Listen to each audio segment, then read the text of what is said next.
Ladies and gentlemen, welcome back to another episode of Authentic Info Podcast. I am your host, Mashatile. In this episode, we're going to look at our Deputy President and Deputy President of the ANC, Paul Mashatile. In the final weekend or the last weekend of June, we saw Paul Mashatile coming under fire because of his alleged relationship with the popular entrepreneur, Edwin Sodi. Now, you'll remember Edwin Sodi as one of the people who are implicated in state capture because of his Free State asbestos contract. The Free State asbestos contract, which was awarded to one of his companies. Now, Edwin Sodi is known to be a property developer. He was awarded a tender in Free State to look or examine the houses that are made of asbestos and give back a report to Human Settlement, if I'm not mistaken. Now, in the Zondo Commission, we learned that the tender was supposed to be somewhere 70-80 million rand, and it was ballooned to 500 million and later 1 billion rand. Now, some of these monies were paid directly to the ANC, and he said when he was giving evidence that these monies were to finance the party for the Lhutla and things like that. Sometimes the party will call to say they need donations, and they want to buy T-shirts and print ANC T-shirts. So there were monies from the money which they made from Free State, which were paid directly, apparently to one of the ANC top six, Paul Mashatile, an amount of at least not less than 370,000 rand paid directly to the deputy president. Now, the question now which a lot of people had was that why is Paul Mashatile associated with this type of a person, and is this person financing his lifestyle? We then found information again that in the Hammanskraal incident of cholera and that case of Rooivaal, where we saw the municipality failing to service the water plants and things like that. This Edwin Sodi was also again implicated because he was also awarded a tender to service those plants, and it seems like the job was not done. The tender was more than 290 million, if I'm not mistaken, 295 million. The Rooivaal tender, to be correct. So you would ask yourself, why is our deputy president associated with this type of a person? And why is this Edwin Sodi always getting these lucrative tenders? So another incident is where pictures surfaced of Deputy President Paul Mashatile enjoying his life in one of the houses in Cape Town, which happened to be previously owned by Edwin Sodi. The house is said to be worth somewhere between 70 and 80 million rand. And they say there's information that the deputy president has been using that house, even though it has been attached by asset forfeiture unit, to try and recover some of the monies from Edwin Sodi, because we saw the asset forfeiture unit attaching his luxurious vehicles and some of his properties. But he then again get tenders, even in Gauteng. And you will know that our deputy president has served for his longest time in Gauteng, in provincial leadership through the ANC. So is Edwin Sodi financing the lifestyle of our deputy president, Paul Mashatile? Or is it some of the things that are making the ANC not to push him to go to parliament, because he has not been sworn in, if I'm not mistaken, in parliament? But he is the deputy president of the ANC. So it is very shocking and surprising to find a person who we know that if they can kick Ramaphosa out not to finish his second term, next year, let's say the ANC win, even if it doesn't, for the fact that the president has won, it means that it's the second time is for him. So if they happen to take him out, are we ready to have a deputy president like Paul Mashatile leading South Africa? Another question is, are these some of the things manifesting? Because you remember, Batabile Dlamini said that everyone in the ANC has their own smaller nyana skeletons, and we start to see them manifesting now. Is it because now Paul Mashatile has ascended into a DP, or maybe was not a favorite? We don't know. Or maybe this is the beginning of his downfall, because it seems like as soon as you occupy such positions, even comrades start peddling to check if you, how clean are you, how dirty are you, and they use that against you. And we don't even know that who is gunning for that DP post. Maybe they want to take him before he even try to challenge the president. Because if this scandal comes, and as soon as it comes, we see the public protector dropping a report that clears President Ramaphosa from the Palapala farm scandal. So maybe they want to shift cameras to Paul Mashatile because of that scandal. But even him, Paul Mashatile, he cannot be associated with Edwin Sodi. And when we check his lifestyle, because if you go to the internet to try and check what he owns and what he has and how much he have, or what his net worth is, you can't find anything on Paul Mashatile. But we can see that it means there are people who have been benefiting in government through tenders to maintain or sustain or sponsor his lifestyle. We saw him taking pictures with girlfriends, hosting parties, and apparently it was not the first time. He's been hosting parties in that property in Cape Town in different occasions. So it means this Edwin Sodi has been paying for trips and for leisure for some of these comrades, for him to be untouchable. Because the information is that from the human settlement alone, since 2009 to 2019, this is a 10-year period, Edwin Sodi, through his companies, has benefited for more than 1 billion rand worth of tenders. But it seems as if there is nothing that he completes. There's no project that he touches and finishes.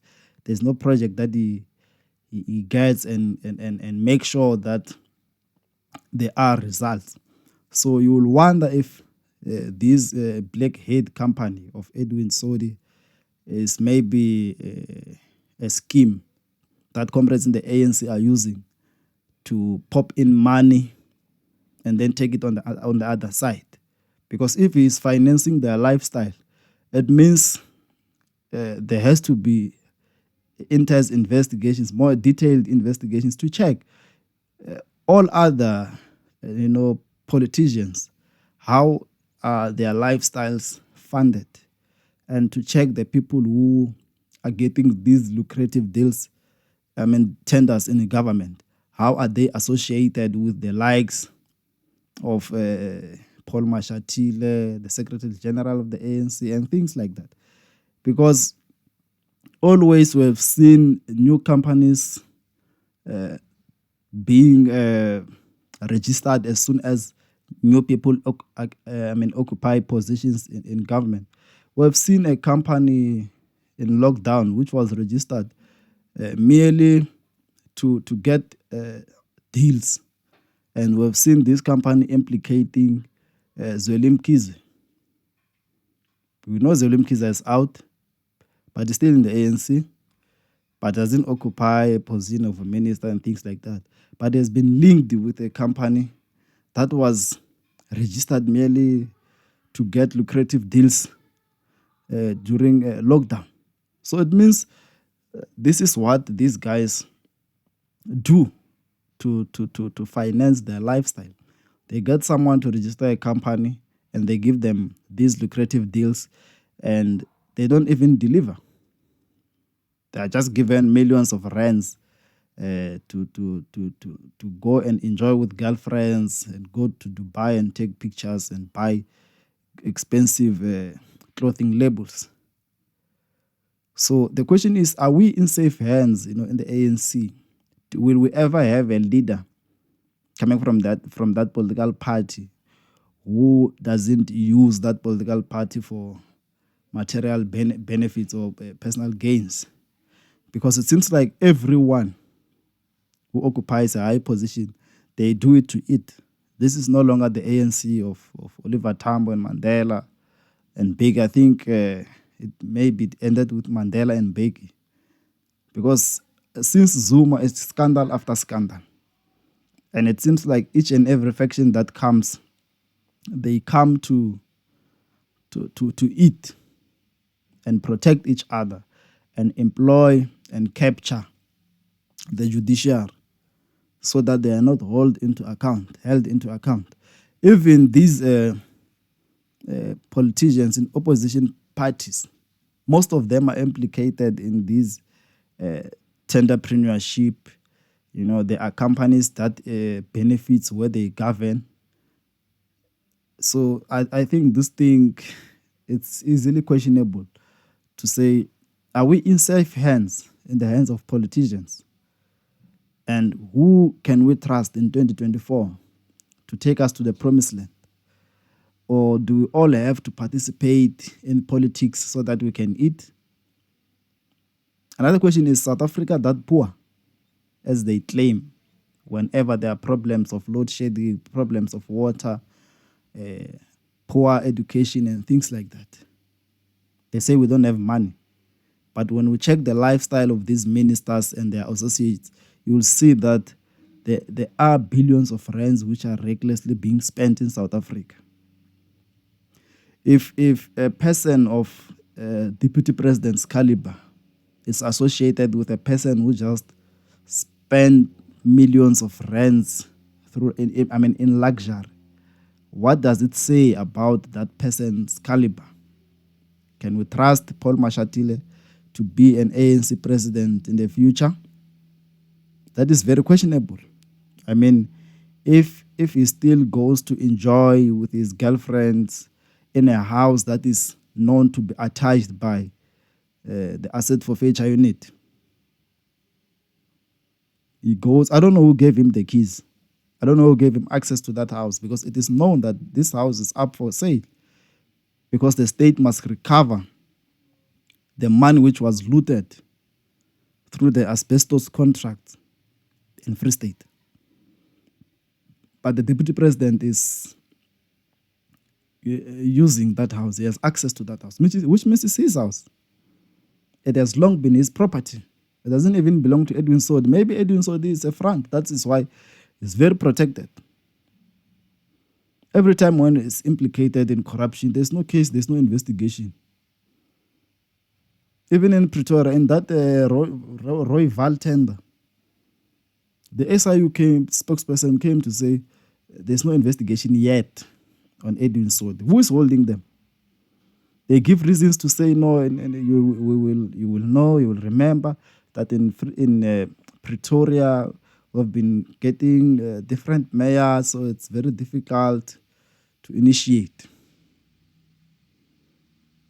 But it's one company that belongs to Edwin Sodi which benefited in that Rooivaal tender worth 295 million, which was paid because they didn't even have equipment to start that job.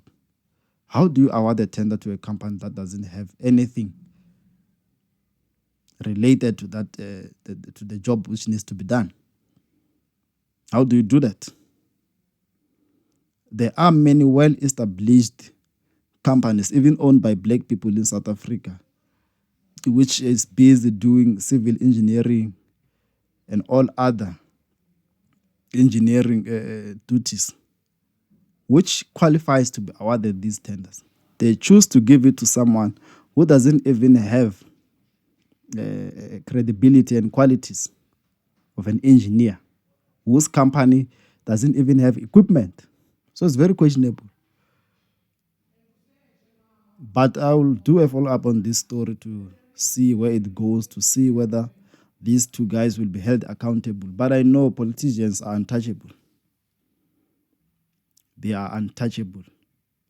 But we'll see where it goes. Maybe it's a build up to take him down. That if you want to continue to challenge the president, this is what they are going to use to take him down. Thank you for watching. This is Authentic Info Podcast. I am your host, Mashatile. Please don't forget to subscribe, hit the notification bell, and comment and like.